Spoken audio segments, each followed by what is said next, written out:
qui pose ce questionnement. Qui montera?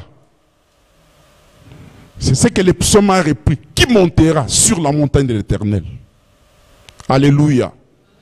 Parce qu'ils ont vu, ils ont vécu quelque chose qui les a laissés dans le pouvoir. Donc ils étaient tremblants, ils ont eu peur.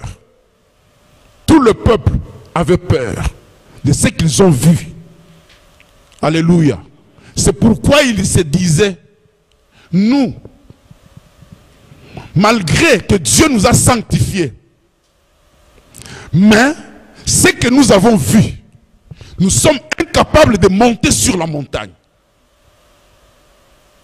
C'est pourquoi ce questionnement a été repris dans Psaume pour dire, qui montera sur la montagne de l'Éternel? Alléluia. Mais je vais commencer au début, dans mon introduction. Mon introduction, c'est dans Matthieu 10, verset 16. Voici, il dit, voici, je vous envoie comme des brebis au milieu des loups.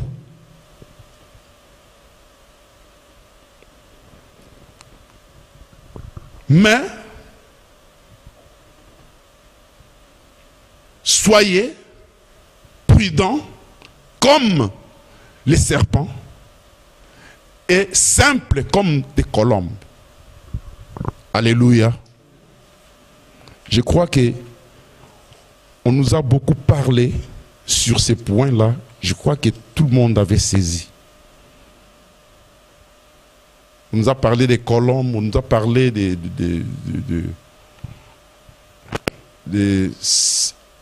serpents, on nous a parlé des...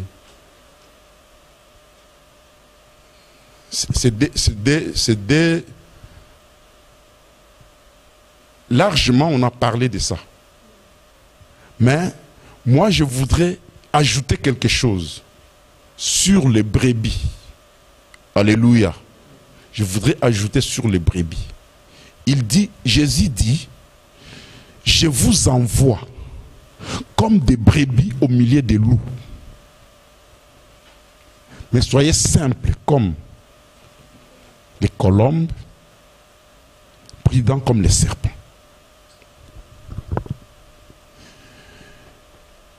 Quand c'est Jésus le Créateur qui nous envoie au milieu des loups, tout en sachant que une brebis devant les loups est une proie. Alléluia. Mais la Bible nous dit ceci. Dans Apocalypse 5, lorsque Jean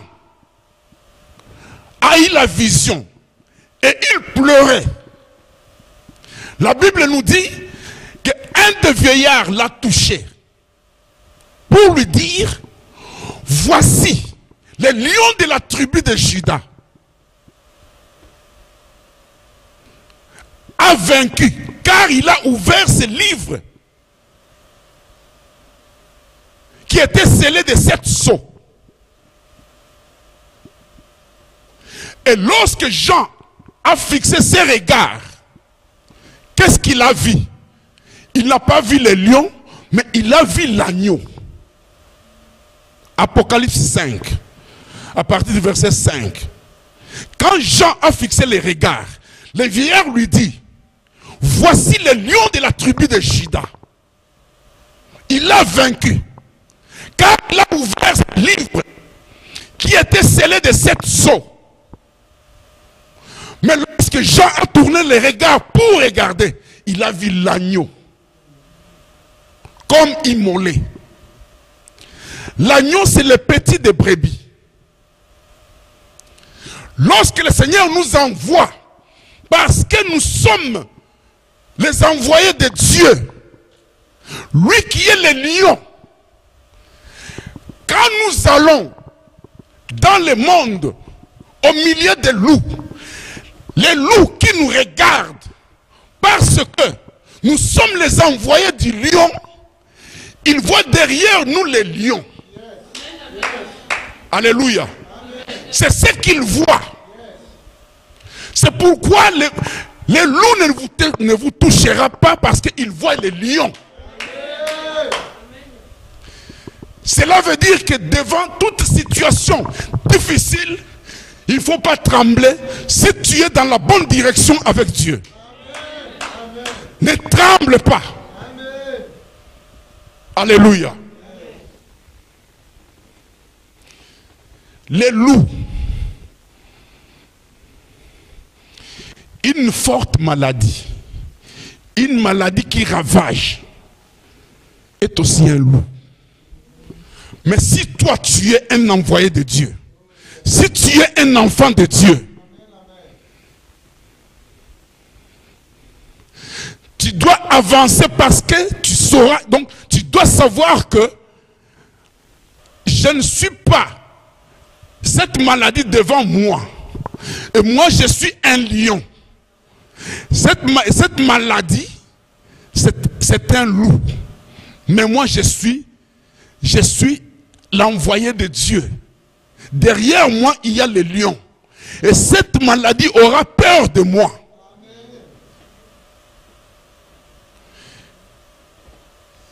Quelle que soit la situation qui se présentera devant toi, toute situation qui se présente devant toi est un loup.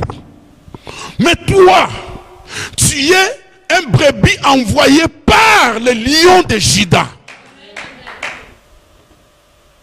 C'est par là que nous avons la victoire. Alléluia. Que Dieu soit loué.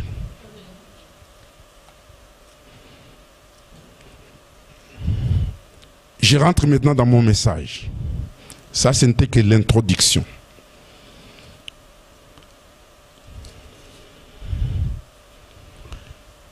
Ésaïe 33.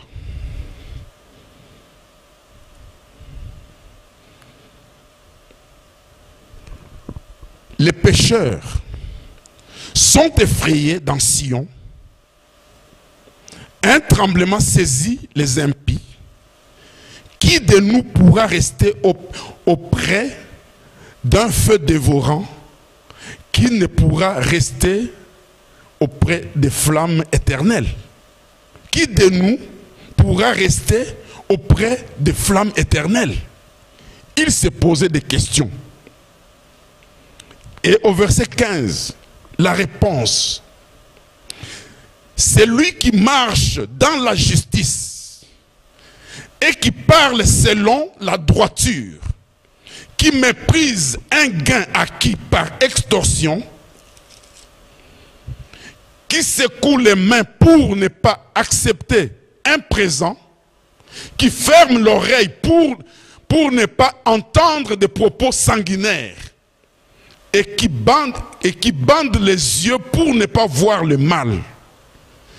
Celui-là habitera dans le lieu élevé, des rochers fortifiés seront sa retraite. Du pain lui sera donné, de l'eau lui sera assurée. Alléluia.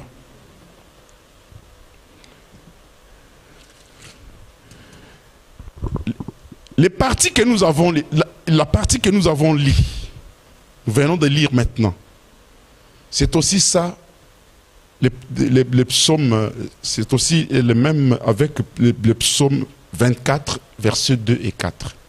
Alléluia. Dans le psaume, on dit: qui montera sur la montagne de l'Éternel? Qui pourra aller jusque dans son saint lieu?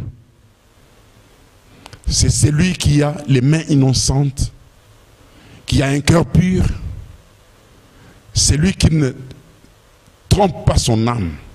Alléluia. Alors,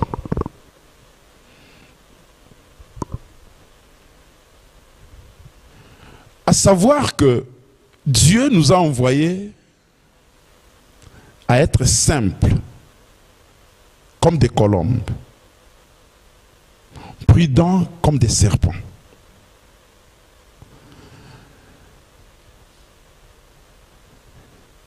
Quand on parle de la simplicité des colombes, cela veut dire que la colombe, Pasteur Béni nous a expliqué dans Genèse, quand elle a parlé, lorsque Noé a envoyé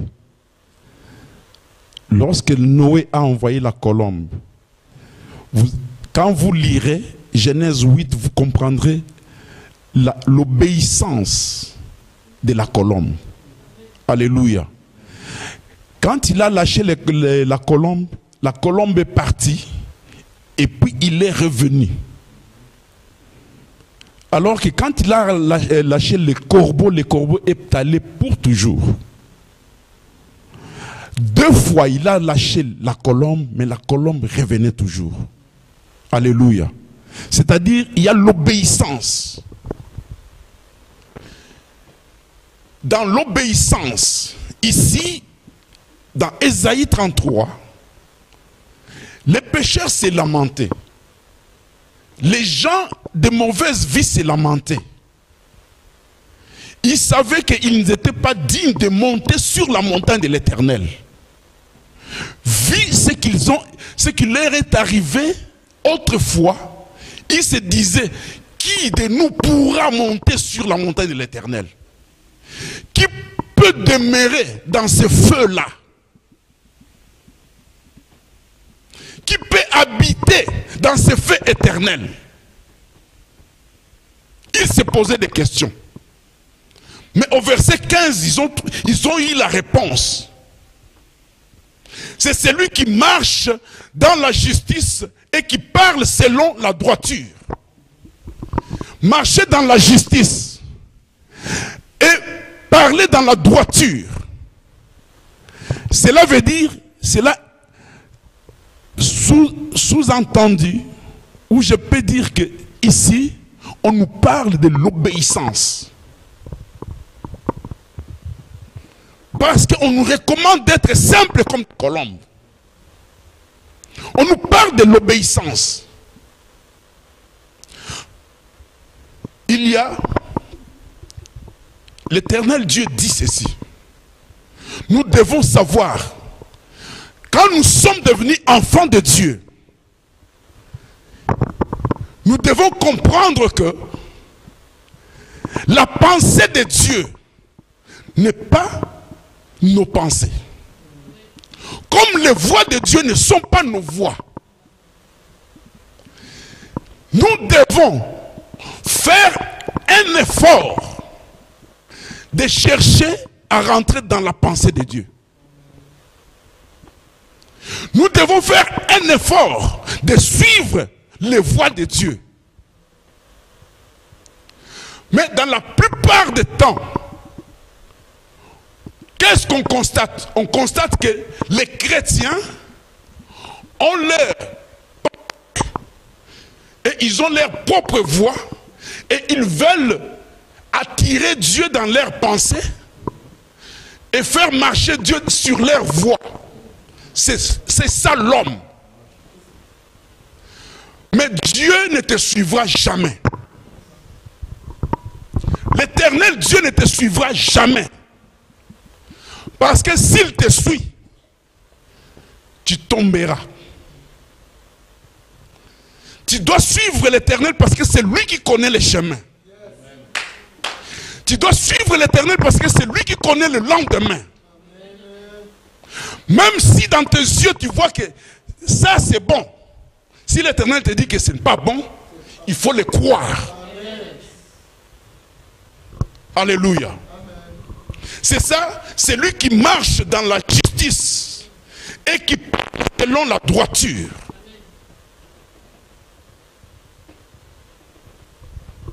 Marcher dans la justice et parler dans la droiture.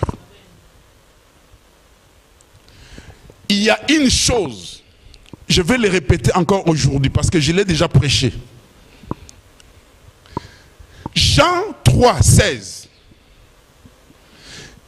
J'ai toujours constaté que ce verset a toujours été mal compris. Jean 3, 16.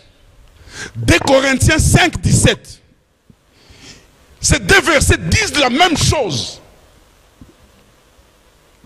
Alléluia.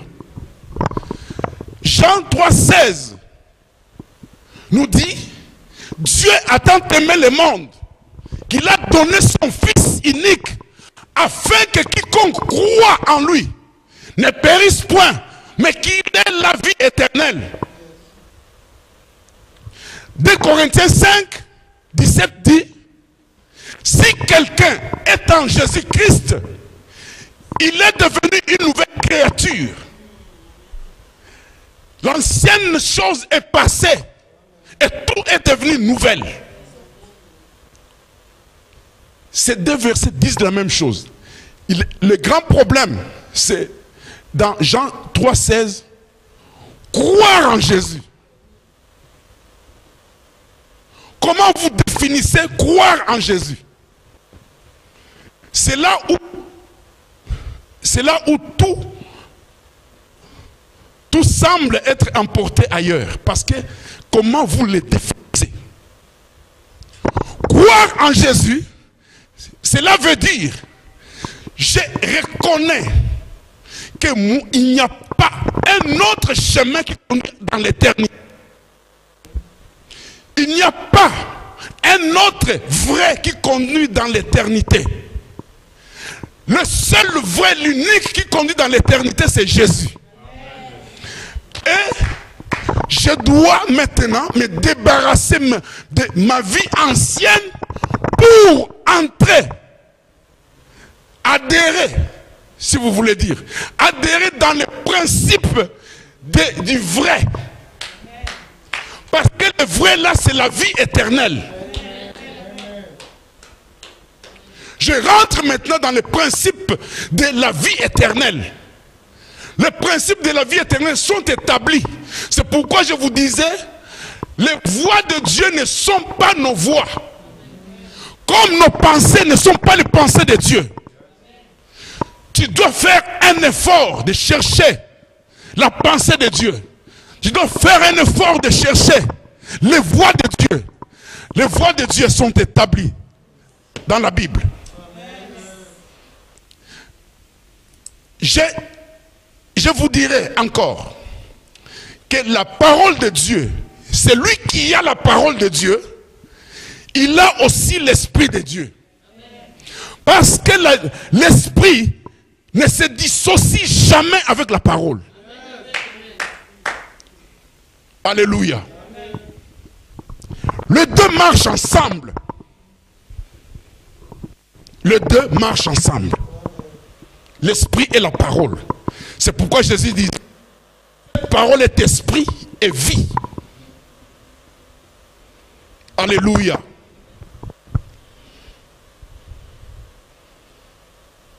Ça, je vous parle de la simplicité. Simple, comme la colombe. Et pour la prudence, il y a des choses.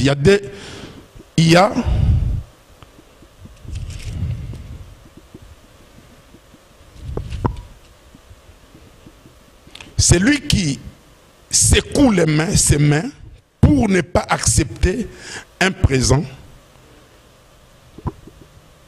Non, il y a encore. Ouais.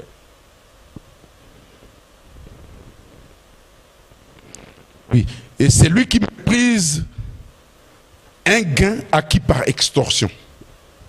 Alléluia.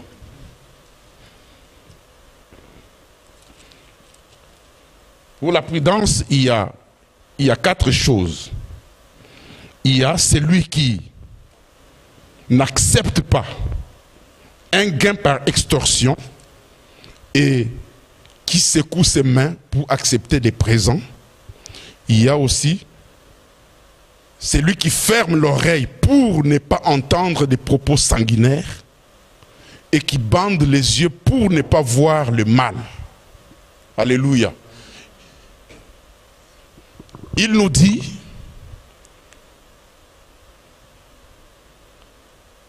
c'est lui qui n'accepte pas un gain par extorsion. Alléluia. Les gains, ce n'est pas seulement l'argent. y a beaucoup de choses. Mais je sais, parlant de l'argent, il y a plusieurs personnes qui gagnent d'une manière très malhonnête. Il y en a qui gagnent par tricherie. Il y en a qui escroquent les autres. Il y a aussi, dans cela, on peut donner beaucoup d'exemples. Quand j'ai travaillé au Congo, quand on cherchait le travail, on ne cherchait pas vraiment des titres ou quoi que ce soit, mais on cherchait le travail où on disait que là où il y a des copes, c'est ce qu'on disait au Congo. Alléluia. Si je sais que par jour je peux obtenir quelque chose, mais d'une manière très malhonnête. Alléluia. C'est comme ça que ça s'est passé. Et gagner comme ça, c'est gagner par extorsion. Alléluia. Et c'est pratique au Congo jusqu'à présent. Vous verrez quelqu'un qui a beaucoup de richesses, mais quand vous regardez son salaire, donc vous n'arrivez pas à estimer mais comment il a pu obtenir toutes ces choses. Alléluia. Il y a aussi un exemple que je peux donner. Il y a une femme qui s'est mariée. Alors, cette femme, sa propre amie,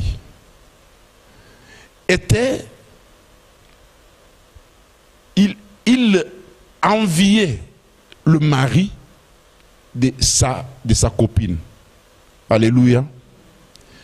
Et ce qu'elle a fait, donc elle est allée jusqu'à empoisonner sa amie pour enfin de trouver un moyen de se glisser pour reprendre le mari de sa copine. Alléluia. Ça, ce sont des gains par extorsion. Dieu refuse toutes ces choses.